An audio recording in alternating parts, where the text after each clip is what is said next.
Hello mga lalabs! Welcome to my channel.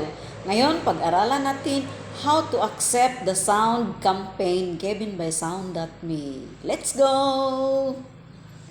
I-open natin guys ang Sound.me logo and then makita natin sa ating inbox. Merong tayong isa, wala pa sa accepted at may dalawa tayong active. So, makita natin na may instruction si Sound.me at makita na yun sa ibaba guys. Merong accept, meaning you click that one, yon sa baba. Accept that one at pupunta na yan sa accepted. O, yun na guys.